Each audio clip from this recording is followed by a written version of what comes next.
The Apple iPhone 17 Pro Max pushes the iconic iPhone in bold new directions and colors. It's recognizable but different in ways that make it eye-catching. The performance is stellar and the cameras set a new high watermark for smartphone photography. For people who demand more from their smartphone, there may be no better choice. If you are looking different in your iPhone shopping journey, the iPhone 17 Pro Max has you covered. It's not just that fetching cosmic orange, the unexpected hue hit of Apple's eye-dropping event.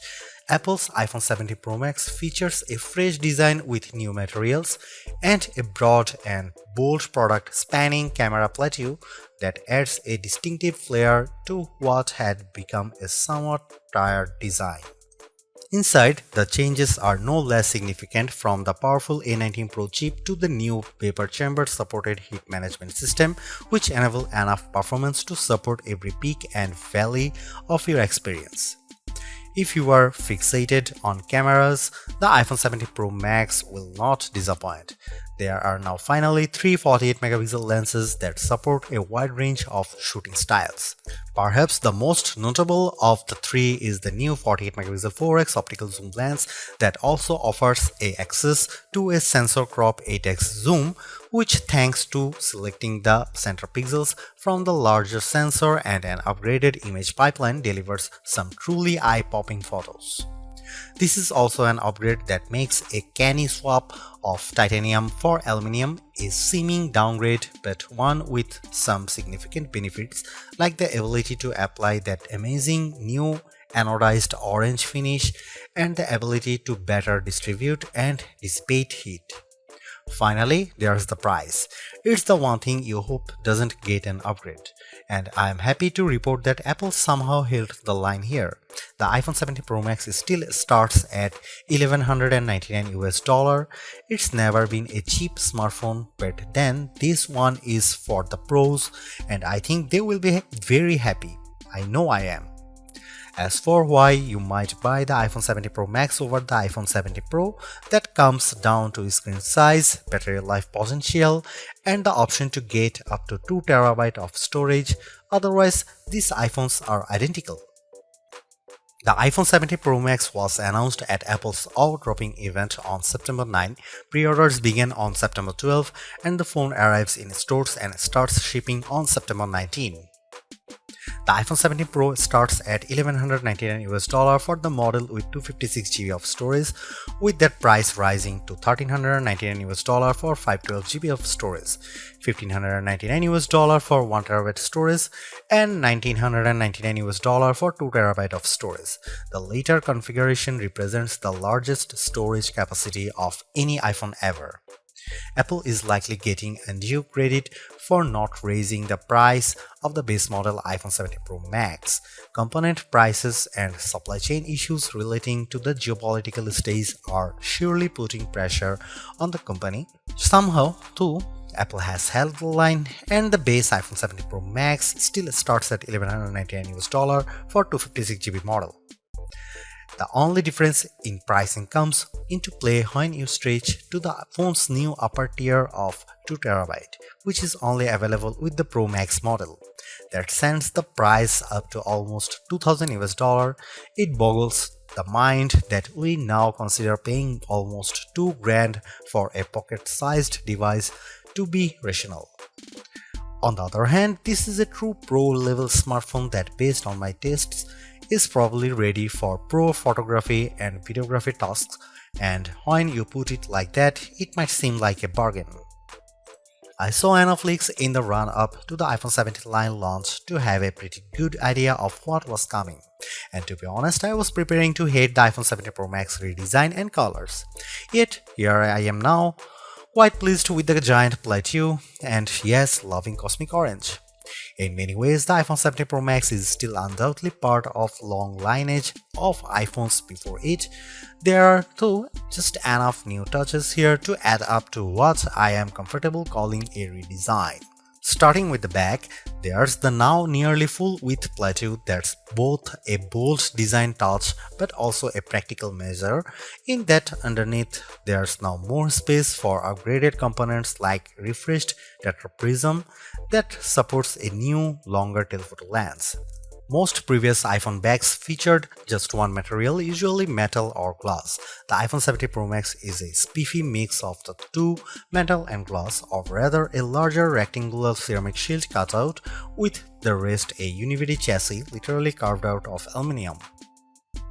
Instead of a titanium band surrounding a frame, components and the front and back glass, the iPhone 17 Pro Max's back cascades seamlessly to the side and even curves just a bit around the front to meet the Ceramic Shield 2 screen covers, which reportedly will better protect it from scratches. It will has an incredibly unified feel, and because Apple has radically cut down on edges, the phone feels very comfortable to hold. When it comes to dimensions and weight, the iPhone 17 Pro Max is slightly larger and heavier than the iPhone 16 Pro Max, but I challenge anyone to notice the differences, which can be measured in fraction. The iPhone 17 Pro Max is 163mm tall by 78mm long by 8.75mm thick and weighs 233 grams. By contrast, the iPhone 16 Pro Max was 163 by 77.6 by 8.25mm and weighed 227 grams. This year there are no new buttons to contend with. Along one edge we have the long power and Siri button, and below it camera control. Opposite them is the action button, and below that a pair of volume buttons. There are small differences along the shorter edges. On top, an antenna cutout is now visible, and on the bottom, the pair of speaker grills appear larger. If you want to lie the phone flat, you'll have to place it screen down, even though the back plateau is nearly the full width of the phone. The tri-camera array still bumps out even further, and between this and the wide metal bump, this phone lies on its back at a slightly more extreme angle than the iPhone 16 Pro Max. The switch from titanium to aluminum provides not only some useful heat management and energy efficiency benefits, it's also opened the door for anodized color options. I don't know where Apple got the idea for cosmic orange, but I actually love it. It's bold without being garish. There's also silver and the very deep and inky deep blue. Apple sort of explained its color choices to me and even the loss of black, but I think this is just Apple mixing things up and possibly giving a nod to all the pro level folks who buy this phone for creative pursuits. Orange is a color that will get you noticed. Apple's redesigned plateau is not just an aesthetic choice, it's a practical one. Underneath that now larger raised platform is a lot of technology, including a new tetraprism to support Apple's longest and highest resolution telephoto lens ever. It's simply one highlight of a stellar iPhone 17 Pro Max camera system. There are a total of 4 cameras, with Apple calling the rear trio fusion cameras. The main camera is 48 megapixel, ultra-wide is also 48 megapixel, and telephoto also 48 megapixel with 4x optical, and the selfie camera is 18 megapixel. Those specs only tell half the story. In general, you are not shooting at the full frame 48 megapixel resolution, or rather, you might be using all 48 million pixels to produce a high quality 24 megapixel or even 12 megapixel to produce an 8x optical quality sensor crop. The ultrawide will by default shoot 12 megapixel macro photos. In virtually every instance, this is a case where less is more. Apple uses all that pixel information and its remarkable image pipeline to deliver fantastic photos with true life colors and exquisite detail. Here are some camera samples of the iPhone 17 Pro Max.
The iPhone 17 Pro Max is still a flagship phone based on my testing.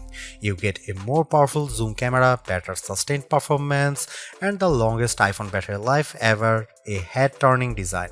The iPhone 17 Pro Max is still behind the competition on AI and it's a bit thick and heavy, but overall it is easily one of the best big screen phones yet.